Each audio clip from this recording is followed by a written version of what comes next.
وہ corner meeting اس کی نواز شریف کی پوری ریاستی مشینری اور 14 جماعتیں ملا کے بھی اتنے لوگ اکٹھے نہیں کر سکتے. آپ کبھی سوچ سکتے تھے کہ سائیکل بیچ کے جلسہ کرانے والا پارلیمنٹ کا ممبر بننے کے لیے تیار ہے؟ 75 سال کی عمر کی مذہبی گھریلو ماں پورے پاکستان کی ماں بن گئی. عالیہ حمزہ کی وہ 9 عمر بیٹی پورے پاکستان کی نوجوان بچیوں کا رول ماڈل بن گئی.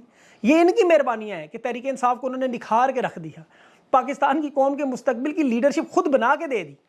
اب یہ عمران خان کی جماعت جب اقتدار میں ہوگی تو آپ کو سارے عام لوگ نظر آئیں گے. یہ سارے خاص لوگ اس وقت برطانیہ میں موجود ہوں گے, اور یہ آپ ان کی مہربانی اور شکریہ ادا کریں. انہوں نے عوام کو خاص بنا دیا, یہ وی آئی پی بنا دیا آپ کو. آپ کے ووٹ کا اتنا ڈر اگر انہیں نہ ہوتا تو یہ 2 سال سے یہ مارا ماری کرتے. ہر وقت مار مار کے انہوں نے آپ کے تو ووٹ کی ضد بنا دی. خان کی سیاست کا سب سے زیادہ ڈر ان کو ہے. خان کو صاف صاف پیغام دیا کہ جب تک جی باہوبلی موجود ہے آپ سیاست نہیں کر سکتے. خان نے کہا سیاست تو جیتے جی نہیں چھوڑ سکتا, اللہ خان کو لمبی زندگی اور صحت دے. اور وہ الیکشن چھوڑے کیوں؟ سیاستدان تو تب ناکام ہوتا جب عوام چھوڑ دے. سیاستدان کامیاب تب ہوتا جب اس کا نظریہ عوام کے دل و دماغ میں اپنا مقصد کی طرح بن جائے. اور آج خان نے جس طرح چترال سے کراچی, خیبر سے لے کر گڑھی خدا بخش تک, گلگت بلتستان تک خان ہر گلی کوچے میں گونج رہا ہے. خان کی تو سیاست ہی اب شروع ہوئی ہے. اس کے بعد پھر حکم دیا عدلیہ کو ناچ, کھل کے ناچ, اور وہ بھی اتنا ناچے کہ جتنا کہا ہی نہیں گیا تھا انہوں نے گھنگری توڑ دی. ناچ ناچ کے وہ فرش ٹیڑھا کر دیا. وہ فیصلوں میں دیکھیں آپ اتنا آگے نکل گئے کہ مذہبی لوگوں میں بھونچال آ گیا. مفتی باشعور دلیر غیرت مند مولانا مفتی کھل کے اس کی مخالفت میں آ گئے. مفتی طارق مسعود ہے, علامہ راجہ ناصر عباس ہے, غامدی صاحب ہیں, یہ سب جید علماء نے معاشرے کے ایک بڑے بحران کی نشاندہی کر دی.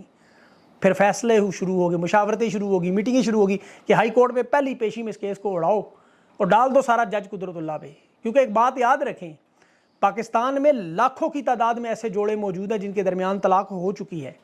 عدالتوں میں اس وقت خلا کے کیسز کی ایک بھرمار ہے. فیملی کیسز کے وکلا کے پاس جائیں, فائلوں کے انبار لگے ہوئے ہیں, ان کا کام ہی سارا اس پہ چلتا ہے. اس فیصلے کا اثر ان تمام خواتین اور مرد جو طلاق لینا چاہتے ہیں, طلاق دینا چاہتے ہیں, جن کو پہلے طلاق ہو چکی ہے, جو سابقہ شوہر ہیں, سابقہ بیویاں ہیں, اب وہ سب کے سب عدالتوں میں دعویٰ کرنے کو تیار ہو گئے. آپ کے پاس اتنا بڑا قانونی راستہ جج قدرت اللہ نے عدالت سے نکال کے دیا. یہ سیاسی فیصلہ تو تھا نہیں. مذہبی لحاظ سے اس فیصلے میں بے چینی کی ایک لہر دوڑ گئی کہ ہم قرآن و سنت کو مانیں یا اپنی عدالتوں کو مانیں. یہ ایک شخص کی نفرت میں ایک ادارہ ننگا نہیں ہوا, یہ پورا نظام ننگا ہوا. مولویوں کا طبقہ, لبرل طبقہ, عورتوں کی تعظیم کے لیے نعرے لگانے والے, اسلام پسند, میرا جسم میری مرضی والی آنٹیاں, وہ سارے کے سارے اس فیصلے میں ایک عورت کی تعظیم, کردار اور شخصی آزادی پر نہیں بلکہ شریعت پر بھی حملہ کر گئے. یہ ٹاک شوز میں ماہواری, بہنوں کی ماہواری والے مسائل ڈسکس کر رہے ہیں, اور 6 سال بعد کوئی سابق شوہر دعویٰ کر دے بیوی عدت پوری نہیں کر گئی, پھر اگلا نکاح کر دی. کروڑوں عورتوں کی عزتوں کو انہوں نے خطرے میں ڈال دیا. اور یہ عورت کی ماہواری اور عدت یہ نجی معاملات ہے, ذاتی معاملات ہے.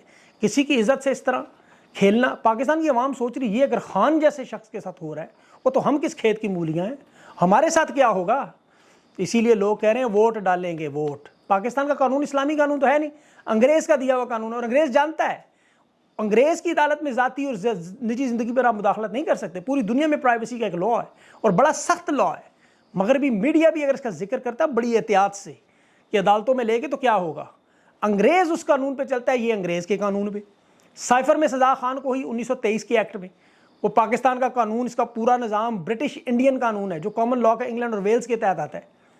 اب اس قانون کو انہوں نے استعمال کیا جس طرح مغل بادشاہ اکبر نے سب سے پہلی واردات تاریخ میں کیا کہ اس نے اپنی حکومت مضبوط کرنے کے لیے ایک نیا دین ایجاد کیا جس کا نام تھا دین اکبری.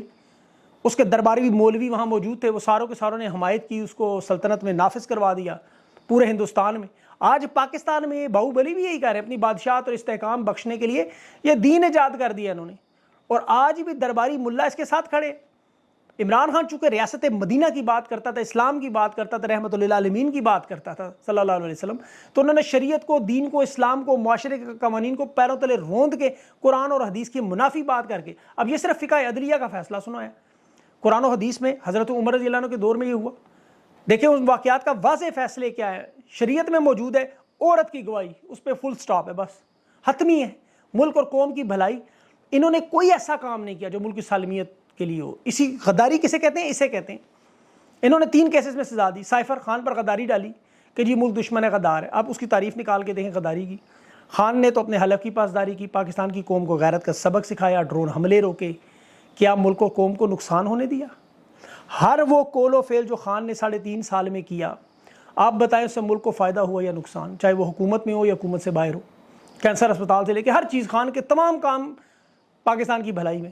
امریکہ کی غلامی سے نکالنا، انہوں نے کیا کیا؟ چین سے تعلقات خراب، امریکہ کی غلامی میں، ایران کی سرحد پہ کبھی فوج ہی نہیں لگا، آج وہاں پوری فوج، ملک کے اندر چادر چار دیواری کی تقدس سے لے کے مہنگائی تک عوام کی پسلیاں توڑ دی انہوں نے، ہر وہ عمل جو ملک اور قوم کے مفاد کے خلاف ہے، سائفر پہ سزا خان کو۔ پھر انہوں نے 27 سال خان نے کرپشن اور کرپٹ لوگوں کو قانون کے دائرے میں لانے کی جدوجہد کی، جان بوجھ کے انہوں نے توشہ خانہ کیس بنایا اس بیانیے کو دبائیں، لیکن لوگ مانتے ہیں نہیں۔ عمران خان اور نواز شریف کی طرح کہتے ہیں جی خان بھی کرپٹ ہے، لیکن عوام کی عدالت کیا کہتی ہے؟ ذرا جائیں تو صحیح۔ عوام تو 1970 کے الیکشن کی طرح چارج ہے بھائی، آپ یقین کریں وہ لوگ بھی سامنے آ گئے جو مہینوں سے چھپے ہوئے تھے، وہ بھی باہر آ گئے، انہوں نے کہا ہم نے مقابلہ کرنا ہے ووٹ سے انشاءاللہ پرامن۔ کمپنی نے پھر پالتو چھوڑ دیے، اور یہ اچھا خاص پالتو جانور نے رکھے ہوئے۔ اب جب وہ بوڑھے ہو جاتے ہیں تو ان کے پنجے کمزور، دانت گرنے لگتے ہیں، تو وہ پھر بھونکنے کی صرف ایکٹنگ کرتے ہیں، یہ اپنے مالک کو بار بار یہ بتاتے ہیں، باور کراتے ہیں کہ میں بوڑھا ہوں، مجھے گھر سے نہ نکالنا، میں ابھی بھی رکھوالی کر سکتا ہوں، ابھی بھی بھونک سکتا ہوں۔ جنگ اخبار میں ایک ایسا ہی کالم نظر آیا، ایک بزرگ جو سوئمنگ پول پہ جا کے وہاں ماڈلز کی نہانے کی ویڈیوز بنا کے ساتھ انٹرویو کرتا تھا، آپ کو دیکھا ہوگا، اس کا نام میں نہیں لیتا۔ اس بزرگ پالتو نے عمران خان کی والدہ شوکت خانم کے نام سے عالم برزخ میں بیٹے کو پیغام دیا، اپنی والدہ کا ذکر کرتا نہیں، بلکہ اس کے والد کا نام گوگل کریں آپ کو نہیں ملے گا، میں نے ڈھونڈا نام ہی نہیں مل رہا۔ جتنے دانشور سب کی زبانیں حلق سے باہر اس وقت، کیونکہ پتلونیں ان کی گیلی ہیں اور اتاریں گے تو ننگے ہوں گے، پہنیں گے تو بدبو آتی ہے، جسم سے ان کے بدبو آتی ہے، ان کے دماغ، ان کی بولنے سے یہ آپ کو مایوس کرنے کی باتیں کرتے ہیں۔ الیکشن سسٹم بیٹھ گیا، پولنگ سٹیشن بدل گئے، پرچیاں ٹوٹ گئیں، یہ سب ان کے سیاسی نعرے ہیں۔ طاقت کا مرکز صرف اور صرف اللہ کی ذات اور پاکستان کی عوام، بس۔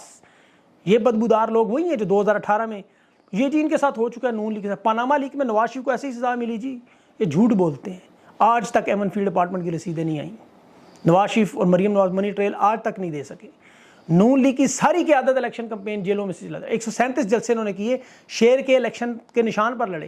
نواز شریف روز میڈیا پہ تھوبڑا آتا تھا، جھنڈے، نعرے، کارنر میٹنگ، کسی کو بھی جیل میں نہیں رکھا، کوئی تشدد نہیں ہوا، کوئی چھاپے نہیں مارے، کسی کی عورتوں کے گربان پہ ہاتھ نہیں ڈالے گئے۔